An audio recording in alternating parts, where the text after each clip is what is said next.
Hello and welcome. Welcome once again to the Secrets of the High Demand Coach podcast. And I'm here with a very unique high demand coach, and that is the one and only, and I mean the one and only Ron Brewster, who has spent the majority of his very storied career with an unbelievable organization called Youth with a Mission. They're a global nonprofit with tens of thousands of staff on basically every populated continent around the globe. And Ron's been there since 1987. And aside from 3 years on staff at a Foursquare church in Roseburg, Oregon, his entire ministry career has largely been dedicated to YWAM.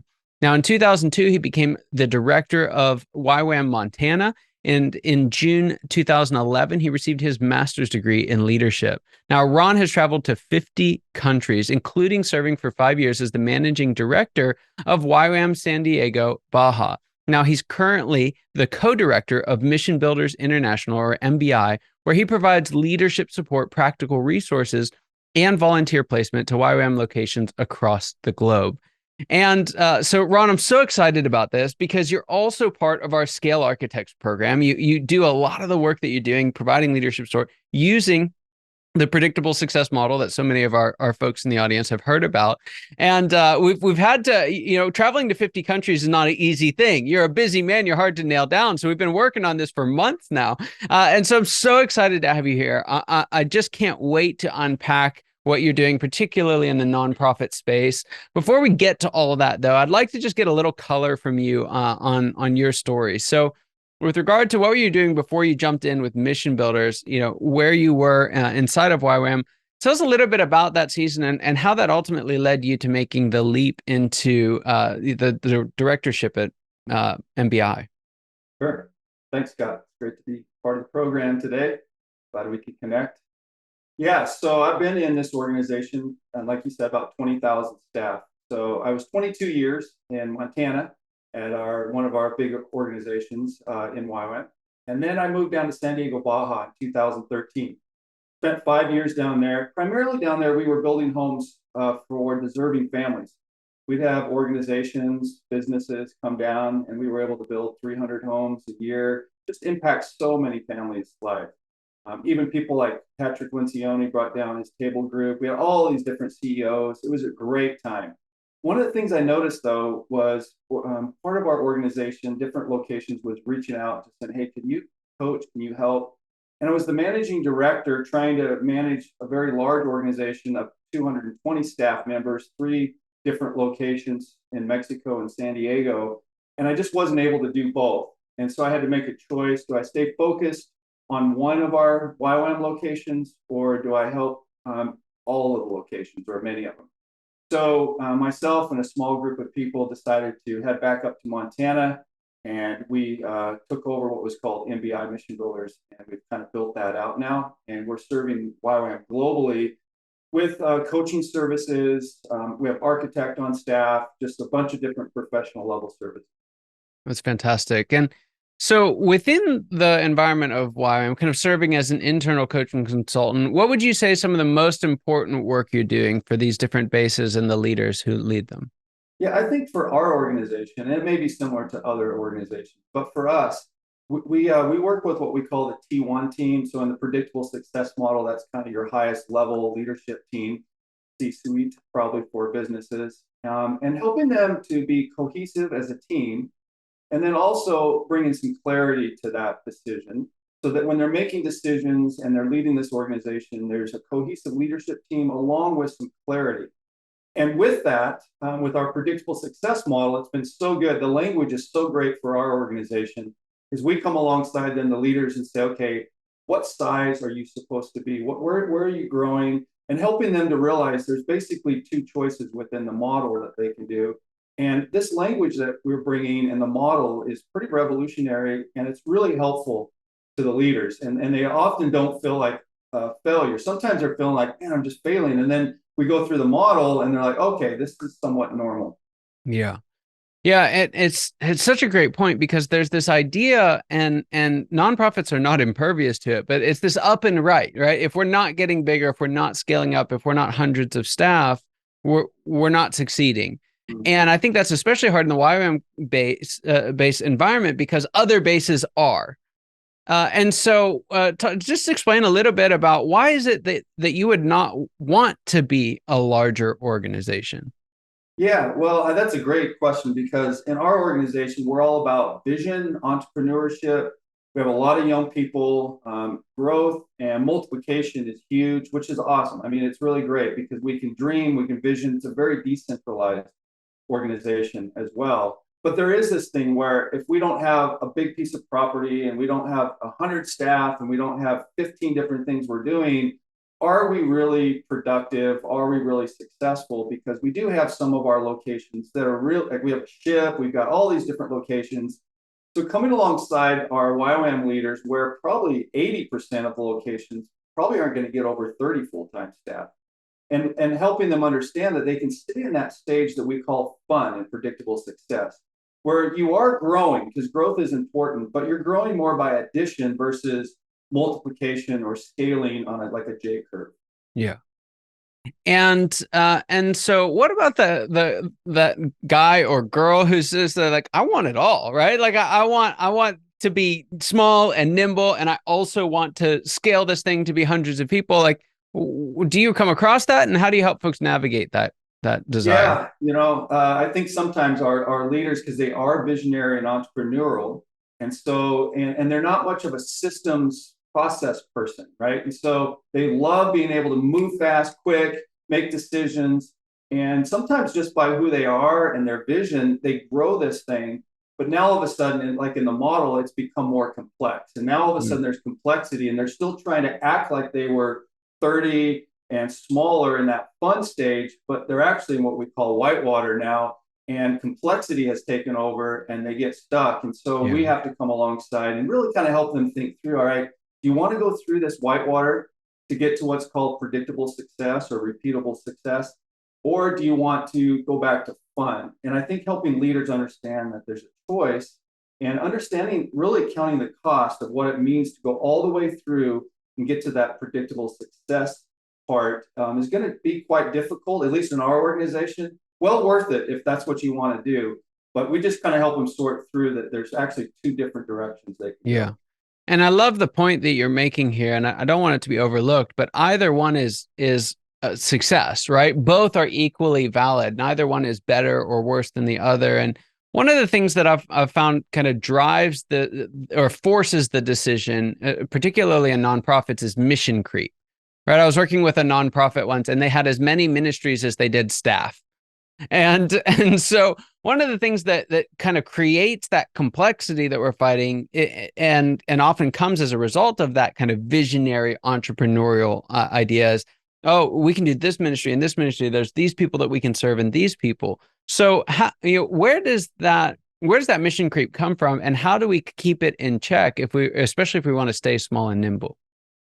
Yeah, from our organization, we try to make sure there's some clarity. So when we're first working with the teams, really trying to get clear on their vision, on their mission. And we use some of Patrick Lencioni's material, and they have 6 critical questions. And inside of that is, what kind of drives you? Why do you exist? But inside of that also is what's your strategic anchor, or kind of the how that you get this done. And so as we're working with the team, we will write up on the board, and there will be so many things because it's such a visionary organization. So, I mean, there's 100 different things, and then they don't feel successful when all of them aren't happening. So I think just trying to get clarity on, okay, we have an overall organization vision, but each location actually is unique in that. And there's a lot of room in our organization because there's really no formal headquarters. And so it's really easy to kind of drift if you're not careful in our organization because you're kind of independent. And so the corporate board, as well as having leaders like us come in and try to help stay focused, I think is a big help. Yeah. And you've got kind of the privilege, if you will. I don't know that it necessarily feels like this, but you get the perspective, is probably a better word, of being able to see what happens 100 decisions into that flow, right? So because mission creep is not one big decision to just be confusing. That's no leaders out there trying to confuse their people. But that is the cost of it, right? So for that person who's really struggling, because it's like, man, we could do that. We could help this group. How do you know when to say no to that next addition or that new ministry or that thing that could potentially be a drift for the organization? Yeah, and again, I think that's going to be a tough one in us because we're basically a yes organization, and depending on the leader, everything is a yes. And so I think trying to walk through some decision making with them, particularly if they move into predictable success, where decision making is a little slower, but the implementation can be a little faster. Mm. And so I think just trying to slow leaders down and just saying, okay, we really got to ask the questions. Does this really fit with where we're going? There's a lot of good options out there. And so sometimes our staff will have great ideas. They're highly visionary. The question is, should it be here? Or maybe another part of YWAM would be good, or maybe outside of YWAM, and just being a little careful just to keep saying yes, yes, yes, because the resources get spread, the people get spread. It's already a challenge running this organization, let alone, like you said, having more sometimes ministries or programs than we do staff. Yeah. And what are some of the symptoms that the bases are experiencing before you come in that maybe for someone listening might be like, hey, keep an eye out for these indications that you might be overreaching from a vision perspective, or that mission creep might be at a critical point? Yeah, I mean, there's a few different things. I think sometimes it pushes them into a complexity. There's too much complexity, and so there really should be in the fun stage, but they've added 15 different things that are barely working, and so but they're really excited, and it's hard in I think maybe faith-based organizations maybe to say no, we've got to kill this, we've got to stop it. It's also a lot of people involved, and so you might have these ministries programs running that really need to be shut down, but it's really hard to do that. But it's created so much complexity that it's actually pushed them into that whitewater stage before they were actually ready, with all good intentions. And so part of it is just trying to hone things down, again, towards their mission and towards their vision and bring clarity. And that's usually a hard decision and hard discussions to have. But I find that it's helpful for them moving forward. Yeah. And yeah, it's not an easy thing to do, right? Generally, folks who get into the nonprofit space, they are very visionary, but they're also very nice. That these are not these are not ruthless, selfish people, right? They're pouring their life out for the people that they serve, and the things that they're doing are very nice as well, right? We're not talking about bad ministries. We're not talking about there and kicking dogs or something. Like, we're helping people. We're helping, you're creating homes for very deserving families, like you talked about in the intro there. And so that's just very hard to do. And I wonder if you could help us to see beyond that. So those who are able to make those hard decisions, who are able to either like spin off or even wind down some of the ministries that are causing complexity, what's it look like on the other side that makes all of that worth it? Yeah, you brought up some good points there because Patrick Lencioni, who did some coaching with some of our leadership teams, he said, one of the things with Christian organizations or faith-based is a lot of times they have pillow fights instead of actually being able to disagree and, really pound the table. We're all trying to be so nice. And so that can be a challenge when everybody's being nice. But, I think we can be respectful, but also have those hard conversations. And one of the things I've seen in our organization is we need to have what we call operator visionary. And so if we have the primary visionary of the organization, as they grow, they need to have that mixed leader who has an operational ability. They like to get things done, maybe with some vision, and then they can run something. And you can do that for a while. And right now with Mission Builders, we've actually chosen to stay in fun. So we have 8 different visionary operators who are also building teams, and we're able to do that. When they move up above into that, then it's really trying to get that leadership team that we use. The phrase is enterprise commitment, so that high level leadership team is thinking about the whole enterprise. And then we're making what's called high quality team-based decision making. And it just slows things down a little bit. So for some of our leaders, they hate slow. And for the ones that just are like, I don't want to put in systems and processes and slow everything down, fun is the best place for them to hang out as an organization. Yeah. Yeah, that's so true.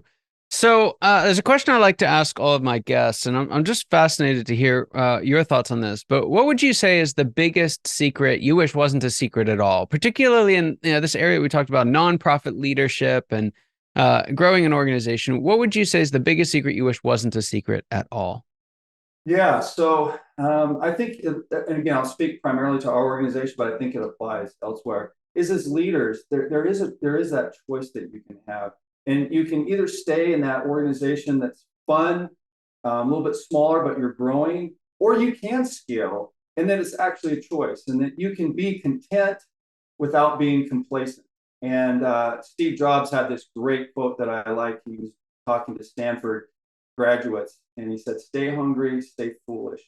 And I think that is so important. And for me, it's that's kind of resonated with me. I want to stay hungry. I want to stay foolish. Take risks, but also understand which kind of organization am I trying to do. And right now with Mission Builders, we really want to stay in fun because that's going to help us serve the people that we're serving. The last 20 some years, I was in 2 different YWAM locations that were predictable success. And we scaled up. We had lots of staff, hundreds of staff, all sorts of different things. It was great. It's just a different type of organization. Yeah. Yeah. Fun and predictable success. For those of you who haven't done it, you can head over to scalearchitects.com and there's a life cycle quiz there. If you don't know what these stages are, or want to know what your stage is, check that out. And it might make a little bit more sense for what we're talking about here. But I love that you can be content without being complacent, which I think is, I mean, that's just a massive revelation for most visionary leaders. And I've also found that comes in seasons, right? So it may not be, hey, this is forever, but it may be that this is for right now. So I love that. Yeah, it's great, great wisdom. One more question for you here, and that is, I'm actually going to have you take off your kind of advisor hat for a moment, put on your own CEO hat. You even mentioned this in your last answer here. So you've decided to stay in fun. You've decided to stay small and nimble. So what does growth look like in that stage for you particularly, and what challenges will you have to overcome to get there? Yeah, so when I joined up with Mission Builders in 2019, there was 3.5 staff. We've now got about 20 full-time staff and some remote staff. And now the staff are saying, I don't think you guys will stay in fun. And so for us, it's a matter of saying, what does that look like? And what kind of discipline does that require for us? Because we are trying to still grow, but we are trying not to make this thing too complex. Because if we do, myself and my co-director, Don, we will be running it, which is totally fine, but we want to be doing things. We want to be out coaching. We want to be out traveling. Like I headed to Cambodia, January. I was in Costa Rica with YWAM, do all these Zooms. But if we grow this thing into a complex organization, I'll have to back off. We'll have to create management teams. And so it's really a matter of taking that visionary operator, like I mentioned before, and having an architect who's a visionary operator. He's growing his team to about 4 or 5, some of our other services, and then they grow their team 4 or 5 people. And we can do that for a while. I'm sure at some point we'll have to make some more decisions. But right now we're able to keep moving forward and just trying to be as disciplined as we can, because I'm visionary by nature. I like having things like growing. And so but trying not to scale and trying not to make it too big is actually kind of a challenge, because we think it's what's best for the organization. So that's where we're at. Wow. The discipline of not scaling and the reward of doing it. So challenging, thought-provoking, and just sound wisdom. Ron, it was such an honor having you on the show today. Yeah, I just want to appreciate you, the work that you do, the work that YWAM does, and thank you for being here. For everyone listening, you know your time and attention mean the world to us. I hope you got as much out of this conversation as I know I did, and I cannot wait to see you next time. Take care.